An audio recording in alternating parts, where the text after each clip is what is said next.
Functional groups, that's going to be the topic of this lesson in my organic chemistry playlist, and we're in the middle of a chapter on molecular representations and resonance. We just completed lessons on condensed structures and bond line structures. We'll finish this chapter up with a lesson on resonance.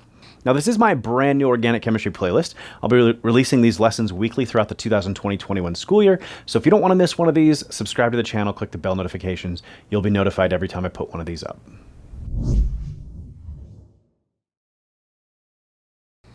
So functional groups. So functional groups are just kind of a collection of atoms arranged in a certain way that will often give common both physical properties as well as chemical behavior. And we kind of group molecules together that have these same kind of like structures. Alcohols would be a good example, or alkyl halides or things of this sort. And often, you know, we group all the reactions, especially in second semester, by these different functional groups. We'll do a whole chapter on the physical properties and chemical reactions of alcohols. We'll do another chapter on the physical properties and chemical reactions of ketones and aldehydes and things of this sort. So these different functional groups are just groups of atoms that give certain function. So functionality both from a physical property perspective as well as chemical reactivity perspective to the molecules and stuff like that. So we'll start off with kind of the most basic of functional groups, and some people like to think of it as really the mere absence of all the rest of the functional groups, and that's what we're going to call alkanes. So an alkane is simply a hydrocarbon, so it's got nothing other than carbons and hydrogens, and there's no double or triple bonds. So if you got double or triple bonds, that actually gives you a slightly different functional group and stuff. But so in this case, you might have something as simple as just a 4-carbon chain here. So we would call this butane, and we'll learn how to name those much later here. So but in this case, just a simple 4-carbon chain. So there's no other atoms besides carbon and hydrogen, no double bonds, no triple bonds. This would be an example of an alkane. Now let's do a little more complicated example here. And one more. So we'll do something looking like this here. And I just want to point a few things out here. So this is not always the place where we kind of point these things out, but we often classify different carbon atoms based on how many other carbon atoms they're bonded to. So I just want to point this out. So like this carbon atom here, like this one here, or this one here, or technically this one, or this one. So these are all carbon atoms that are bonded to only one other carbon. And this might be easier to see if we kind of map out the skeleton of carbon atoms. I know you guys might not be completely, used to bond line structures here just yet.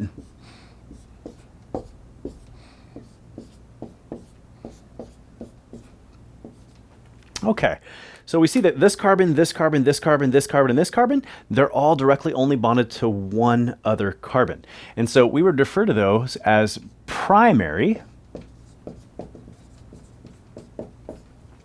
So, and we often use this little 1 with a degree symbol to represent primaries. That's the symbol for primary. And again, a primary carbon atom would be a carbon atom that's bonded directly only to one other carbon atom. Okay. So let's move on here. So we've got this guy right here. This carbon atom right here, which is represented by this one, is directly bonded to 2 carbon atoms, and we refer to him as being secondary.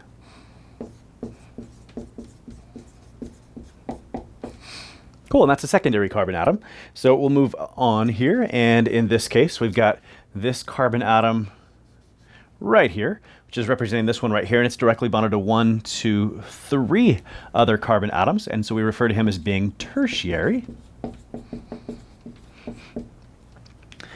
So, and then finally, and I'm out of colors, so we'll just repeat, maybe we'll just do black.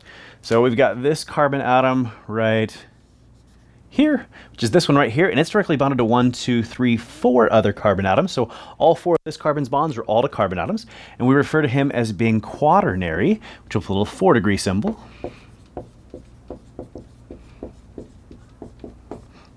Cool, and those are the 4 different types of carbons. So we've got primary, secondary, tertiary, quaternary. And this will be an important designation. We'll find out that a lot of the different functional groups will have similar designations. So, and we'll see kind of how it relates to this kind of terminology here. So in addition to being able to give these carbons such rankings, primary, secondary, tertiary, quaternary, we can also give the hydrogens on this molecule the same kind of thing. So if you notice like this carbon right here, which again represents this carbon right here, so only got 1 bond showing. So with only 1 bond showing, it should have 3 other bonds to hydrogens. So I'm just going to draw one of those hydrogens in. So, but a hydrogen that's attached to a primary carbon is referred to as a primary hydrogen. So in similar fashion, so this carbon right here, which again represents this one right here, so it's got 2 bonds showing, so it has 2 bonds to hydrogens. And again, I'm just going to draw one of those hydrogens in. So, and either one of those hydrogens on a secondary carbon would be referred to as a secondary hydrogen. A tertiary hydrogen would be a hydrogen attached to a tertiary carbon. And then there's no such thing as a quaternary hydrogen. So, because if you're a quaternary carbon, you have no room for any hydrogen. So there's no such thing as a quaternary hydrogen. But so we've got primary, secondary, and tertiary hydrogens are just simply hydrogens that are attached to primary, secondary, tertiary carbon atoms. Cool. Let's make this a little more challenging here. So a couple more functional groups.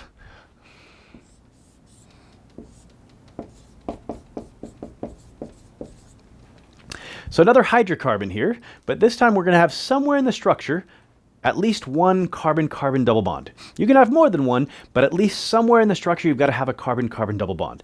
And that is referred to as an alkene. Notice the similarity in the name, alkane, and now we're going to say alkene. Just one letter change, but it implies that we now have a carbon-carbon double bond. In similar fashion, now we've got a carbon-carbon triple bond, and this is going to be called an alkyne. So again, a one-letter change. Now we'll change that letter right in between the K and the N to a Y, alkyne, and now we've got a carbon-carbon triple bond. So alkanes, alkenes, alkynes, they're all hydrocarbons. It's just, do we have a carbon-carbon double or triple bond present somewhere in the molecule? All right, next functional group we'll take a look at is an alkyl halide. So an alkyl halide here, is where you've got an sp3 hybridized carbon here. So this carbon bonded to 4 things. So 2 hydrogens, a carbon, and an iodine here. So bonded, but one of those bonds is to a halogen. So to be a halide, you've got to have, in this case, first off, a halogen, fluorine, chlorine, bromine, iodine.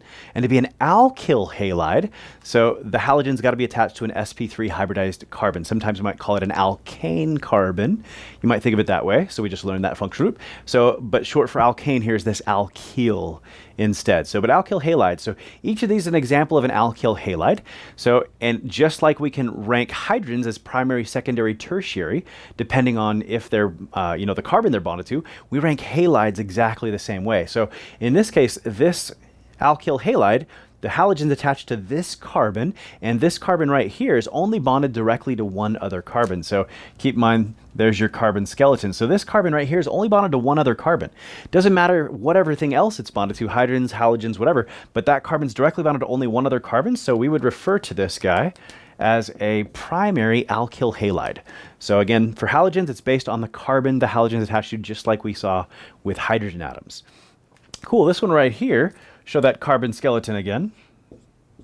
So the carbon attached to the halogen is now bonded directly to 2 other carbons. And so since the halogen is attached to a secondary carbon, we would refer to this as a secondary halide. And then finally, in this last one, again, we'll highlight all the carbons. And so now the halogen is bonded to a carbon atom that's directly bonded to 3 other carbons. And so we'll refer to this as a tertiary alkyl halide. So, and this comes down to some importance that we'll see towards the end of this first semester. So it turns out whether you're a primary alkyl halide, a secondary alkyl halide, or a tertiary alkyl halide, that'll give you some differences in chemical activity, and some certain reactions we'll definitely spend a whole chapter studying. All right, now I want to talk about a couple of oxygen-containing functional groups, and we're going to start with water. Obviously, this is not an organic molecule, but I want to start with this as the base because we're going to replace first one of these hydrogens with a carbon chain, and then we'll replace both of those hydrogens with carbon chains to get 2 new functional groups. So first thing I'll do is replace one of the hydrogens with a carbon chain, and the functional group that results is called an alcohol. And so the key is you got to have an oxygen bonded to one hydrogen and then one carbon chain. So there's one example. There's another example. And yet another example here. Let me get those lone pairs drawn in. All right, so I've drawn 3 examples here. But turns out alcohols have a most famous member, and that most famous member is ethyl alcohol or ethanol, and that's the drinking alcohol you'll find in fermented fruits and stuff like this. So that's this guy. So when somebody just says, hey, pass the alcohol, that's probably what they're referring to. It's the most famous member, but technically we've got hundreds of different alcohols that could exist. So it's kind of like the same thing you saw in general chemistry. When your mom says, hey, Chad, pass me the salt. Well, I know she's talking about sodium chloride. But if you're in the lab and somebody says, pass me the salt, well, in the lab, I'm like, well, which one? Any ionic compound can be termed a salt. So different in the kitchen than it is in the laboratory. And so same thing here. If you're out with your buddies and somebody says alcohol, you probably know they're talking about this. But if you're in a chemistry lab and somebody says alcohol, you have no idea which of a few hundred different alcohols they might be talking about, things of the sort. But these are all alcohols, and I want to show you that we can classify alcohols the same way we classified, alkanes and alkyl halides and stuff like this. And so for an alcohol, we always classify them based on the carbon that the oxygen is attached to. And so in this case, this carbon right here that the oxygen is attached to, so is bonded directly to only one other carbon. And so we would refer to this as a primary alcohol. So in the next example, the carbon that the oxygen is attached to is directly bonded to two other carbons. And so we'd call it a secondary alcohol. And then finally, the next one, the carbon that the oxygen is bonded to is directly bonded to three other carbons, and so we'd refer to this as a tertiary alcohol. And again, we'll find out when we get to this chapter in second semester on alcohols that you'll see a difference in chemical reactivity based on these different classifications, primary, secondary, tertiary. So that's, again, why this is getting just a little bit of press. Now, if we go through and replace both of these hydrogens now with carbon chains, we'll get yet a new functional group.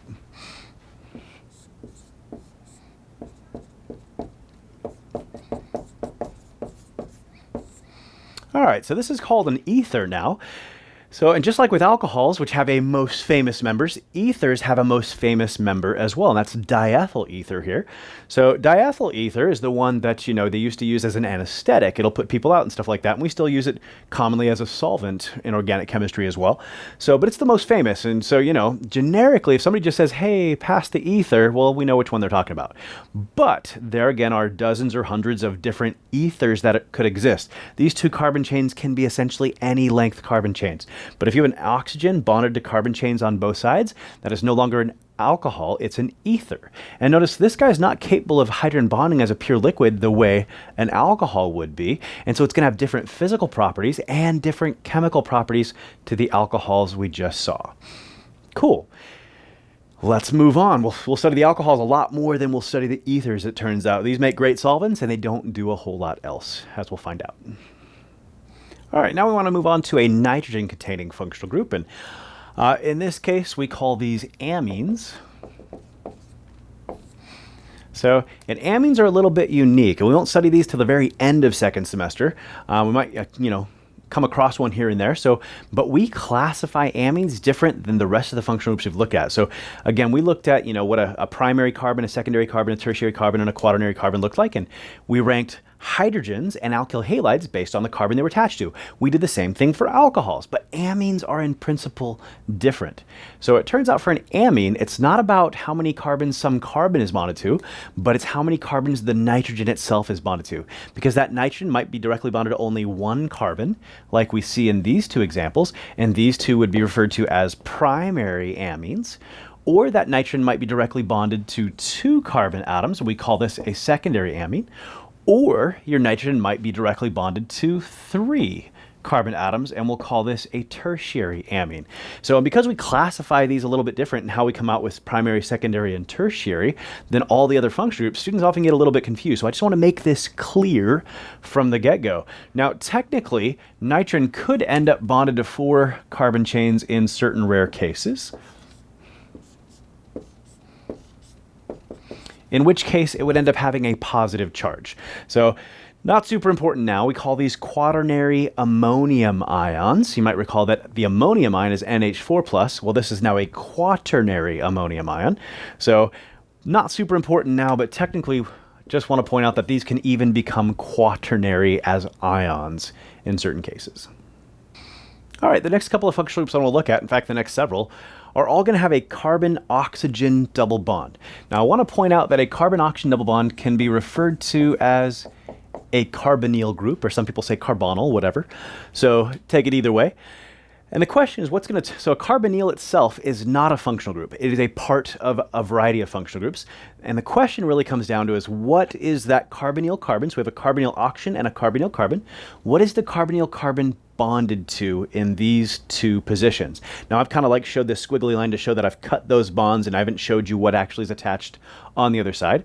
But what's going to be attached on the other side will determine the functional group. So we can start, the most basic thing we could have is to just have a hydrogen on both sides. So, but technically, I'm going to throw this in here.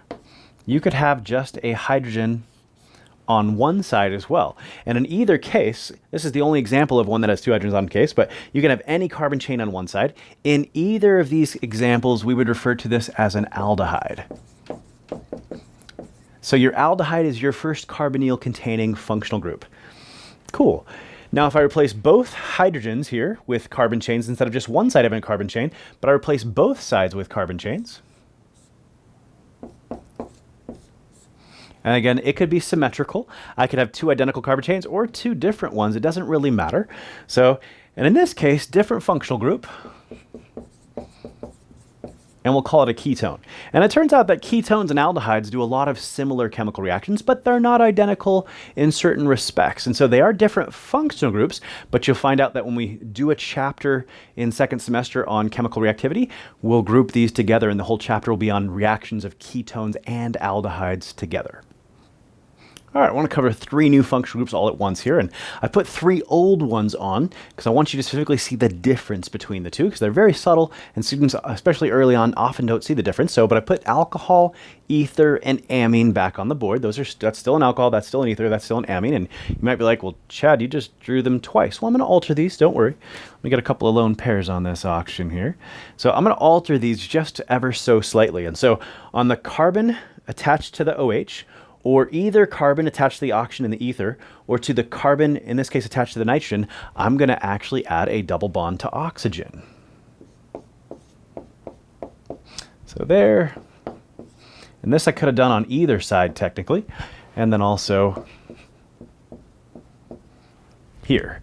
So, and it turns out that when you've got an atom with lone pairs, if those lone pairs are one bond away from the location of a pi bond, there's going to be resonance taking place. And resonance will affect the chemical reactivity and the stability, and that's why these are going to actually get classed as different functional groups than the three we saw up top. This is no longer an alcohol, this is no longer an ether, and this is no longer an amine. Because of resonance, they actually have different physical properties and different chemical reactivity than alcohols, ethers, and amines instead. So if we look here, this first one here is called a carboxylic acid. So, and because of resonance, it's much more acidic than an alcohol. So an alcohol is on par with acidity like with water. But a carboxylic acid turns out acetic acid like in vinegar. So much, much, much more acidic due to resonance, it turns out. So this next one here is called an ester. And so this one's tricky. This is the one that students often get fooled by. So, because we have ether and we have ester, and even the names kind of look very similar and stuff like this. So, but once again, you have resonance, and esters undergo quite a few chemical reactions that ethers never do. Again, it can sort of be related to resonance. It's not quite simply a resonance thing in this case. So, same thing here. We've got resonance, that lone pair on the nitrogen, so it can be associated with the oxygen here. And so whereas amines are actually pretty decent organic bases, they act as bases, amides are not basic at all, and that's what this is called, an amide. And so once again, resonance changes this to have a slightly different chemical and physical behavior, and so we give it its own distinct functional group. So these are amines, this is an amide. Note the difference. And note where you put that carbon-oxygen double bond has to be immediately adjacent to the nitrogen here, or the oxygen here, or the oxygen here. If you put it further away, you actually don't have any of these functional groups. So for example,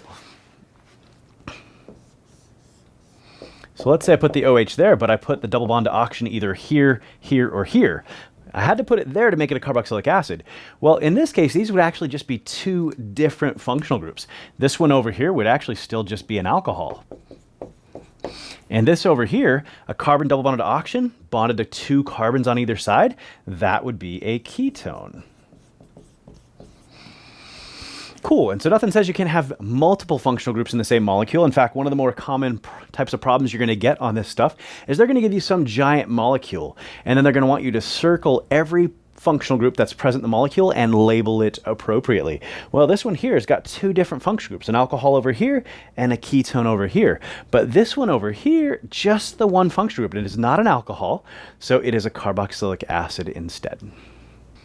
All right, just wanted to bring back up an alkyl halide. And, in similar fashion to how we saw, if you put a carbon-oxygen double bond right next to the OH, where you'd normally think you have an alcohol, it's a carboxylic acid now.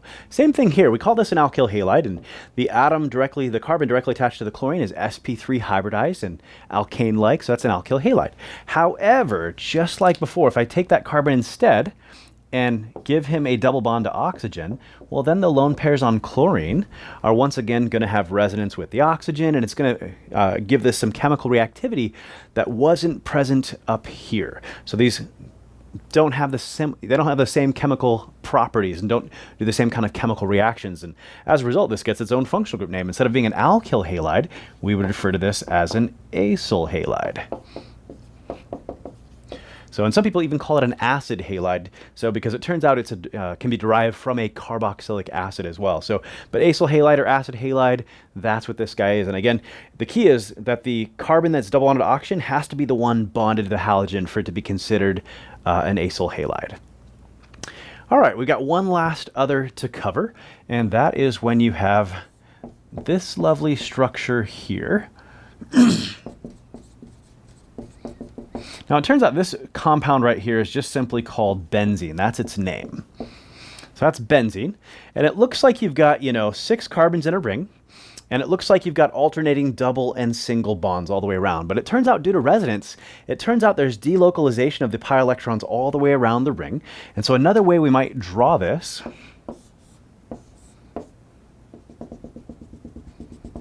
is like so, just to show that delocalization there. It turns out there are no double bonds or single bonds in a benzene ring. They're essentially like the equivalent of 1.5 bonds all the way around due to resonance.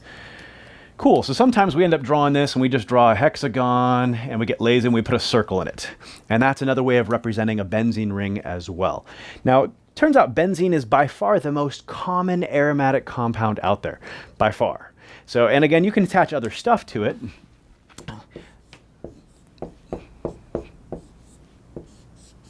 So put other different things on there and stuff like that, and this would still be considered an aromatic group. Cool, so now you know how to identify aromatics. You just got to identify a benzene ring. Now, it turns out that benzene rings are not the only aromatic compound out there, just the most common by far. We'll find out that other rings and stuff like that have a chance of being aromatic, but that's really complex, and we'll have a whole chapter to talk about that, and learn those things. But for now, just think of benzene and anything containing a benzene ring as being your classic aromatic compounds. All the other types that are much less common, we will study those in second semester. Don't worry about them now at all. Cool. Like I said, there are other functional groups that exist out there and stuff like that, but these are the major ones, the most important ones out of all the ones we've covered. The thiol and the sulfide, I thought about even leaving those out, but we are going to briefly talk about their reactions in second semester, so I figured, okay, we'll just include them in.